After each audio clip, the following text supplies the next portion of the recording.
You are listening to RudolfSteinerAudio.com. If you are listening to the podcast of this, it is located at rudolfsteiner.podbean.com. Please consider becoming a patron. This is a reading of a cycle of lectures by Rudolf Steiner entitled Eurythmy Therapy, Collected Works, Volume 315, translated by Alan Stott. This is Lecture 4, given in Dornach on the 15th of April, 1921. My dear friends, as we have seen, the vowels in eurythmy always work more or less directly on the rhythmic organism. With the consonantal eurythmical movements, the case is that, although the rhythmic system is of course also affected, this is accomplished by way of the system of the metabolism and limbs. Naturally, the first thing we have to do today is simply to take a look at the details. Here one can arrive at a contemplative picture of what is involved only when one can enter into the details. We will now go through the most important consonantal movements in eurythmy. Perhaps you would do a B for us, Fräulein Wolfram. And now this B in walking as well. Try to walk in such a manner, however, that one leg imitates the motion of the arm while moving, but repeat the B. Now, imagine that done ever more quickly and repeated, initially, let's say, for 4 to 5 minutes. Perhaps Frau Baumann will now do the P for us in the same manner. The difference is not very great. Now, attempt to do this with the legs as well. That brings about a complicated leg movement, which is very similar to the movements of music eurythmy, not stepping down in between. That must now be repeated frequently and in series by the person with whom you hope to accomplish something by means of the P. Now, all the movements that are connected with the eurythmical consonants have to do with that which, in the process of digestion, lies on the other side of the activities of the stomach and intestine. We will now ignore the actual intestinal space through which the food passes. When we consider the outer wall of the intestine, however, where the chyme passes through the intestinal villi, and so on, and then into the blood and the lymph, thus from the other side of that comprised in the first digestive activity, the movement, such as we have just made, works back on the inward digestion, on all that is digestive activity in the blood vessels, and in particular on what is digestive activity in the kidneys. If you are concerned with regulating the activity of the kidneys, you should have such movements carried out. Precisely the movements that we have just done, B and P, are those that work preeminently in the regulation of renal activity, for example, in regulating the elimination of urine.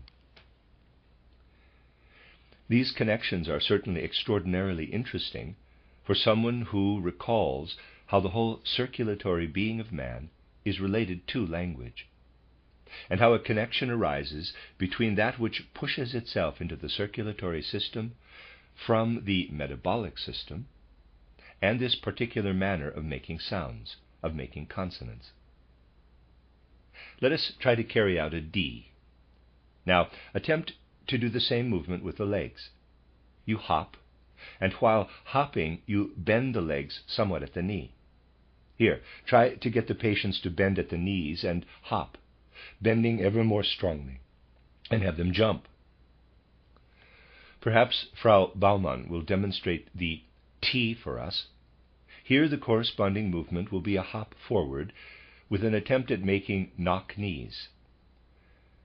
While stepping forward, you make the attempt to hop forward and outward and form knock knees. That is what is to be carried out. Our first concern is to demonstrate these things. So we have D and T. When one carries out what we call the soft sound, one can remedy milder conditions. With what we call the hard sound, the more severe conditions of this sort. These sounds D and T are really like this. Of course, you must have the patients repeat them for several minutes until they are quite tired. In these things, it is really a matter of carrying the exercise out until one is tired. And when one carries them out to fatigue, the sounds D and T in particular are a force which works to strengthen the intestinal activity, particularly when that activity manifests itself in constipation. In this manner, one can counteract constipation in many cases. Such a matter is unquestionably evident to the person who knows the physiological connections between the speech organism, which takes up the movement in the course of learning to speak, and the system of the metabolism and limbs. Now perhaps you will be so good, Fräulein Wolfram, and demonstrate the G sound for us. Here it is a matter of trying again to hop forward in a similar manner while forming knock knees. It would be the same thing with the K sound, Frau Baumann. And now you must try to move forward with the legs spread out sharply, with the Q as well. But that is the same thing. Here in the case of G as well as K and of Q, we have a movement which stimulates the forward motion, the inner mechanization of the intestine, which thus promotes the movement of the intestine itself. The difference in the physiological effect of D and T, G, K, and Q is that in the case of D and T, the processing of the food itself is more affected, while with G, K, and Q, the effect is more on the forward motion of the food in the intestine when the intestine itself lags. Particularly important and therapeutically fruitful is the S. When you do the S sound, it is necessary to hop forward, keeping the legs continuously in the O form, and to do the S sound. Because one continually sets the legs down in this O shape, this actually has a very inward connection with the human digestive activity, and that is, with the metabolic activity as it works back upon the entire human organism. In this movement we have something which we can have those children do who show an insufficient digestive activity, and who consequently have headaches, since this movement regulates, in particular, the formation of gas in the intestine. When this is not in order, when it is either insufficient or too strong, this movement in particular will have a most important effect. Then we have the F sound, Frau Baumann. We have to do here with something of a soul nature. Try to perform the jump in the following manner. You begin and try to go forward. In landing, you must come down strictly on the tips of the toes, however, and now bring the heels down. Once again a jump onto the tips of the toes, then down onto the heels again. In the case of the V, it would be just the same. Here we have a movement which should be practiced when you find that urination is not in order. It has a stimulating effect on the passing of urine. When it is necessary to stimulate this, for whatever reason, here is the movement to be performed. It is, of course, entirely possible to combine the movements in the most varied manners. You will find in giving treatment that you will have to combine the one with the other, depending on the direction to be taken. If we do an R, Fräulein Wolfram, I must ask you please to do it in such a way that in stepping forward you always stretch distinctly. Then with the left foot thus, here the lecturer demonstrated the bending and stretching movement himself, put the weight on the foot, stretch, and as you step forward, continuing in this manner to step on the foot with the legs bent, try to do the R. That would have to be developed in this manner. If this R is practiced with a person for a few minutes, one would have to practice it frequently during the day, however, then it is something which regulates the rhythm of evacuation, if that is not in order. That is something which works directly over into the rhythm of evacuation and regulates it. In observing the whole dynamics of the human being, it will be important to keep in view the connections which come to light arising out of the diagnosis, and do these movements not in a dilettante fashion, but in a manner suitable to the matter at hand. Now an L, Frau Baumann. Here again, together with the effort to place the legs in the knock-kneed position and hop forward, draw together, now once again. It should be an effort to hop forward too. The forward motion is absolutely necessary in such a case. This movement works especially strongly on the peristalsis, on the movement of the intestine itself. With this movement, you can also have the patient move backward in the same manner. She will experience much more difficulty in learning to do it, but it will have a significant effect in regulating the movement of the intestine itself, the peristalsis, as all these movements in fact work in a regulative manner out of the system of the limbs and the metabolism, into what in this context is a dependency of the system of limbs and metabolism, or at least adjacent to it, that is into the circulation and into the respiratory movement as well. A very interesting letter is the H, which actually is attached to most vowels. Accompany the H in walking as follows. Try to stand with the legs together, to hop forward, and in the course of this hop forward to spread the legs and strike the floor with the legs apart. You should always be moving forward. This is a movement which, I beg you to take notice, must be carried out absolutely slowly. In the case of the other movements, it is important to carry them out quickly. This movement, however, is to be carried out slowly, and there must be pauses for rest between each of the jumps as well. This must be taken into account with this movement, as it has a very strong effect on the regulation of intestinal activity in the area of transition from the stomach into the intestine. So when you notice that someone cannot get his food from the stomach into the intestine, it will be greatly to his advantage to perform this movement. But as I said, tranquilly and standing still after each separate hop. Now we have the M, Frau Baumann. This M is to be made with the Kibitz, Peewit step. It is good to do one step with one leg and the next with the other leg, forward and back. One can also do the Peewit step backward and then with the other leg forward again. Readers aside, I am not sure what that word means. Peewit, P-E-E-W-I-T, Peewit step. And he mentioned a word in italics, kibitz, K-I-B-I-T-Z. Again, readers aside, I'm not clear what that means. End of readers aside. This technique of doing the Peewit step backward is something which one should really master. It is, in fact, a movement which it is important to study. For when the M is carried out in this form in movement, it acts to regulate the entire system of the metabolism and the limbs. It is extraordinarily important to practice it with the children during puberty.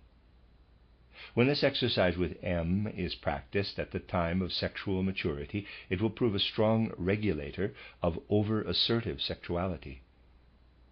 It will regulate over-assertive sexuality when practiced during puberty. You must only have developed an eye for whether it should be practiced in this manner. EYE. It is not without reason that the M was regarded as an especially important sound in the time when people still understood something of the inner content of the sounds. It is the sound which closes the Om syllable of the East. The Om syllable of the East is closed by M. Because the whole human being is in fact regulated through the system of the metabolism and the limbs by precisely this sound. So this movement is particularly regulatory. In early cultures, it was absolutely customary to have the younger people perform such movements in order to educate them to be corporally complete human beings, and at the same time human beings exercising self-control. Then we have the N sound. The N sound is accompanied by a jump in which the knees are bent from the beginning. So one keeps the legs, the knees bent, and then jumps. That is a movement which greatly strengthens the intestinal activity, and in such a manner that it can be applied where there is a tendency to diarrhea. That can serve as a substantiation or as an indication of how one can see the effect of the system of movement on the metabolic system. That is something which you really only notice when you consider the connections between the system of movement and the metabolic system in the light of your knowledge of the threefold arrangement of the human organism. This threefold ordering of the human organism, in fact, sheds light on many things. In our present time, where knowledge of the soul consists almost solely of words, one can think out at length all sorts of exercises in which one believes one has taken the soul element into account. Or one can develop gymnastics in which one takes only the bodily physiology into consideration. One can talk round about at length on these matters. Without knowledge of the threefold ordering of the human organism, one will not attain any clarity. It was interesting, in fact, to have a physiologist of the present day here who listened to one of the introductions that I usually give at Eurythmy performances, and then said Eurythmy, and then saw Eurythmy as well. Now, I normally say that in education one will have to replace the sort of gymnastics that proceeds solely from physiology with this soul-filled sort of gymnastics. Thereupon the physiologist, who is also known as a very great authority in nutritional matters, said that for him it wasn't enough to say that one shouldn't overrate gymnastics. For him, gymnastics was no method of education at all, but a barbarism. Now, you see, behind something like this is hidden a very important symptom of the times. It is, on the one hand, just as correct to say that the gymnastics of today is usually one-sidedly conceived, since it is taken out of the physiology and anatomy of the organism alone, as it is at least one-sided, on the other hand, to say that gymnastics is a barbarism. Why? Because when one develops gymnastics out of the physiology of the body alone, it does become a barbarism. It is our materialistic education and civilization that first made a barbarism out of gymnastics. In the manner in which gymnastics is practiced today, it is a barbarism. And this conception of gymnastics is connected with some completely false notions, is it not? For example, people believe, although the experts don't believe it anymore, still many people believe, that if one has a person exert himself mentally and then allows him to recover, as they believe, in body afterward, that constitutes a proper recuperation. But that isn't true at all. If a person does arithmetic or gymnastics for an hour, he will become equally tired in reality. It makes no difference. That is known today, but people cannot properly judge how soul and spirit should be brought into gymnastics movements. How the movements carried out are to proceed from the human being as a whole. Gymnastics will have to be developed gradually, in such a way that what we are developing as artistic eurythmy can unite with what is developed as physiological gymnastics. One can make the transition from the eurythmical to the gymnastic quite well. It will only be necessary to see that this sort of eurythmy, which actually takes the part of a kind of soul-filled gymnastics in the lesson, is done with humor. Above all, it must be enjoyable for the children. It must give the children joy. That belongs to it. To teach eurythmy like a grumpy, dried-out schoolmaster would be something which could really not be done at all. Now we still have the sh, Fräulein Wolfram, when it is accompanied by a small jump, then a larger jump, a small jump, then again a larger jump, a smaller jump, a larger jump.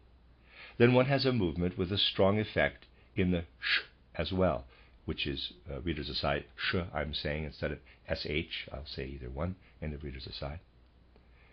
However, it too must be carried out slowly.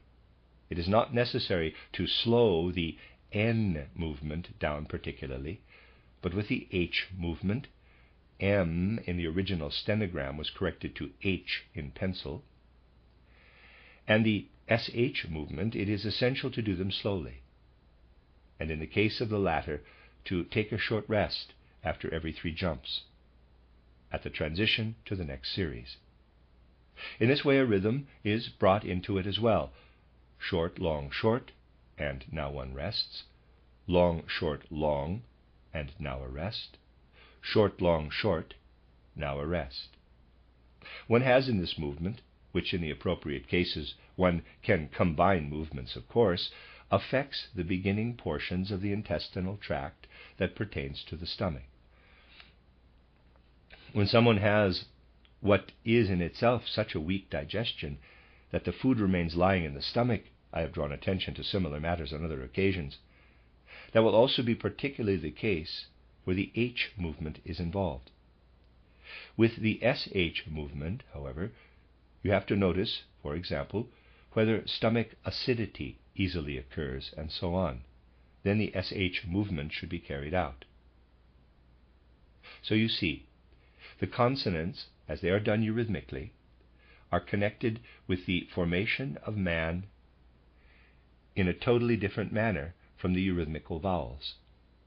When we considered the doing of vowels in eurythmy, I had to draw your attention to the manner in which the inward, that which lies more to the interior, is related to movement. Here we have to do with the effect on the third member of the threefold organism. When applying what we discussed the day before yesterday in regard to the vowels, it would be good to have the patient sound the vowel of the exercise to be done, slowly, before the exercise as such is begun. So without singing would be of less help in this case, he very simply intones the sound at length. Ah, E. And when he has done this for a time, when he has sounded it out loud, you would have him carry out the movement for the vowel in question. When he has done that, you should try to call forth in him the impression that he hears the sound that he has just carried out, as if he heard it. You will find that in the present day only very few people have the mental picture that they hear the sounds inwardly in a soul and spirit manner. So we have to tell him to enter into a state of soul such as if he were to hear the E. It is particularly important to understand this matter. Then, you see, when you have the patient speak the vowel, intone it, the organism as such feels as if the sound were being induced. If he then carries out the movement, it appears to be the result of the spoken sound. And then one listens, one intones the E, then does the movement that we have learned, and then in one's imagination imagines that one hears the E sounding. Then we have the calling forth of the E, that which arises through the movement of the E, the sounding of that which is moved, and the hearing of the sound once again. This is something which brings a great deal of life into this human etheric body, and in precisely those directions we have pointed out, it brings real life into the etheric body. In these matters, in these exercises, the intention is to bring movement into the human etheric body, to bring an inwardly regulated movement into the etheric activity of the human organism. It is particularly interesting to see how the movement, which as a movement of the intestine progresses from the back to the front, releases a movement in the etheric body which proceeds from back to front and then breaks on the abdominal wall. It does not actually break, but disappears. This latter movement is in most cases where the intestinal activity is not in order, in gross disorder as well.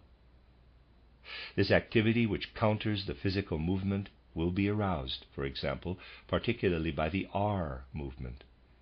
Here there is a very lively vibrating from back to front.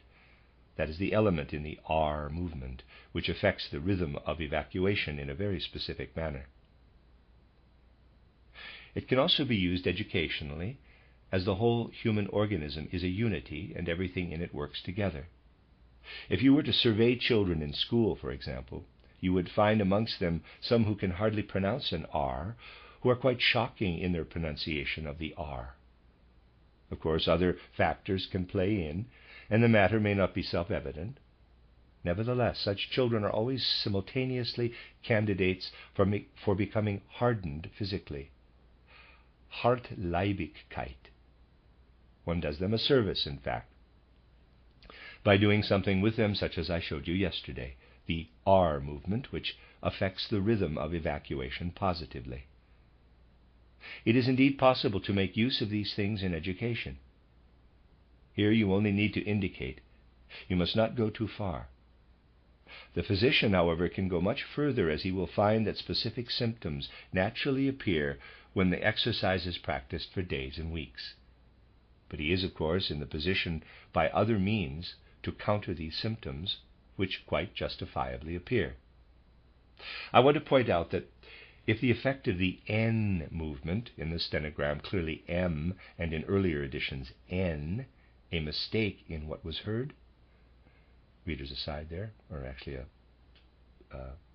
parentheses. Let me read those parentheses. Let me read that sentence again more clearly.